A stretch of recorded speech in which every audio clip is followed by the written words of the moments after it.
hello गते को सनाम को गे सगुन जोहार मसीदा ऑफिशियल यूट्यूब चैनल रे आपे सनाम को सगुन दाराम तबे गते को तेहिं दिन रे आपे चिल का हेना बड़ा पिया इन आसो कना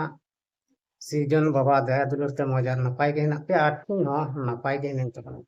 तबे गते को दिलाबन तेहिं नोआ वीडियो रे अब बन गालमरा अब आदिवासी को ओका से मेना बोना हिंदू धर्म से अब आदिवासी धर्म चीज कान तबना अरिचली चीज कान तबना अंते हेना बना से अब आदिवासी दो जहां धर्म से समाज के बनू तबना नोआ को बखराते अब विस्तार ते तेहिया वीडियो रे बन गालमरा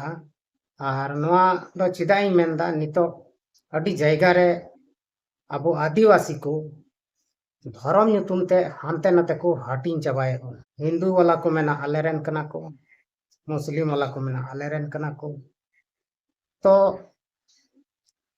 नोंका गी अब हानते नाते हाटिंग तो अब दो ओकाटा धर्म बन मनावदा आदिवासी को विदिन धर्म रेन हड़ को ओकाटा धर्म को मनावेत कना नोआ को बखरा ते बन गालमरा तो दिलाबन बिना विलंब कते वीडियो बन स्टार्ट लेगे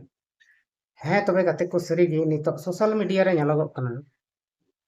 जे अब जहां आदिवासी कान बन आदिवासी माने एतहब खय नोआ जायगा रे से नोआ धरती रे बन ताहेनक कान अब आदिवासी को दो बहुत गे सीधा साधा मेना काना ओना कारण तेगे तेहिं अब आदिवासी दो हानते नाते को और बड़ाय और अबुआ जे असलियत कना अबुआ असलियत जहाटा आदिवासी कना बन ओना मा तो मेना तबन गे मेनखान अबो ñेल दाबन जे मेनते आदिवासी को हिंदू धर्म वाला को मेना पे दो हिंदू धर्म वाला कना पे आले से पे रेन कना पे मेनखान मुसले सला बन ताहेन खाय मुसले हको मेना अबुआ धर्म दो सेम सेम गे मिलआ से आपे दो आले रेन कना पे मेनखान गाते को अब नोआ गे बुझ हुई तबना जे अब दो आदिवासी कना बन और आदिवासी के बन ताहेना है से बा चिदा से आदिवासिया धर्म करम ओना को अलग गया और आदिवासी दो आदिवासी के को तहना उनको दो सकल सूरत तेगे बन ñेल उरुमो जे मेनते नई दो आदिवासी कनाय से नई दो हिंदू कनाय से चिली कनाय अब दो सकल और सूरत तेगे अब बन ñेल टिकुआ नितो नोआ जुग रे अडिगान अबोरन किदर पिदर से बया मिश्रा को आयमा लेकान धर्म को मनावेत कान तबन गया जैसे कि ईसाई धर्म होइना सरना धर्म होइना सरी धर्म होइना से राम बाबा धर्म होइना आयमा ढेर धर्म दको मनावेत कना मेनखान एनहो उनकुआ सकल सूरत दो आदिवासी लेकागे मेना तको और उनकुआ रोड से चाल चलन हो आदिवासी लेकागे तो धर्म दो धर्म कना अंते धर्म आया जायगा रे मेना और अबुआ समाज जहां मेना आदिवासियत ओना दो अपनार जायगा रे मेनखान अबो नुको हिंदू मेन कते से मुस्लिम को मेना आले मुस्लिम मेन कते को अपनारे बना नोआर दो अबुआ भूल हो मेना तबन गया ओना तेगे नुको दो को हानते नाते बड़ाय ओना और लास्ट रे अबुआ जहाटा लाभ मेना तबना अब आदिवासिया ओना लाभ हो लास्ट रे दबन एड़े अचो जुदी हानते नाते अब बन ताहेन खाय चिदा से हिंदू जुदी को मेना हिंदू कना पे और अब बन मेना है आले दो हिंदू कना ले तबे अब आरक्षण दो बांग ताहेना और आदिवासिया जहां लाभ ñamok ताहेना ओना हो बांग ñamok चिदा से हिंदू को दो नोआ आदिवासी से एसटी अनुसूचित जनजाति से अनुसूचित जाति जहां आरक्षण द्वारा लाभ को ñamदा ओना दो बाको ñamदा ओनाते अब दो बराबरी लेवल रे बन हजुक तहन और बराबरी लेवल रे जहां तीस गे बन हेज लेन खाय अब दो नोआ अबुआ जहां आदिवासियत कना ओना दो चाबा उतरत तबन नितो अबोरेन आयमा बया मिश्रा से गिदर बुतुर को मेना कोआ मंदिर तको चला तबना पूजा पाठ लगी माने जहाटा गे मंदिर होयन अगल बगल रहना ᱚᱸᱰᱮ ᱵᱚᱱ ᱯᱩᱡᱟᱹ ᱯᱟᱴᱮᱜ ᱠᱟᱱᱟ ᱚᱸᱰᱮ ᱥᱮᱱ ᱠᱟᱛᱮ ᱵᱚन ᱯᱩᱡᱟᱹᱭᱮᱫᱟ हिंदू धर्म लेका बन मनाव बतावदा आदो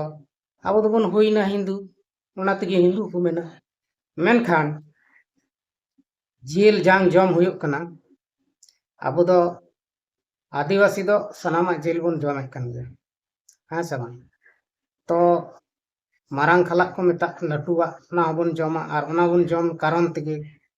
मुस्लिम को मेता होना बांग मा आम पे दो आले आले सला रेन होड़ कना पे माने उनको से बन लेखा कना मेनखान अब दो बांग दो उनको से बन लेखा बांग दो नुको से बन लेखा अब एस्कार गया बन नॉय नॉगी अब बाबन बुझाव दाड़े कना चिदा से चिदा बाबन बुझाव दा अब दो नुको बनार जात से बनार धर्म रेन होड़ सला अब दो माने पटरी दो बाय जम तबना लाहा खय गे चिदा से नुको बनार दो दल दो अब को शासित होना मुस्लिम हो और हिंदू हो नोआ दो सेदाय जुग खय गे को लय अगु कदा से उनको बतौर तेगी अब बीर पकड़ करे बन डेरा तहन और अबुरेन अगिल हपड़ाम को बन नेल कोआ थोड़ा दिन नोडे थोड़ा दिन हाड़े नौका कते हांडे नाड़े को जिंदगी को बिताव कदा जहां ठाई गे अस्थायी रूप दो बांग को ताहे कना कारण दो चिदा कारण दो नहय नोआ गे जे उनको दो दिकु ठेन मजा बको अटकार तहना माने मौज बको अटकार तहना दिकु दो अडी उनको दो आकोट गिकु बुझे तहना ओनाते थोड़ा दिन बाद रको हानते नाते कान तहन और नितो मा अबो आयमा लेकान नोआ धरती पुरी रे मेन किया से ची रे मेन किया आयमा लेकान धर्म को हेना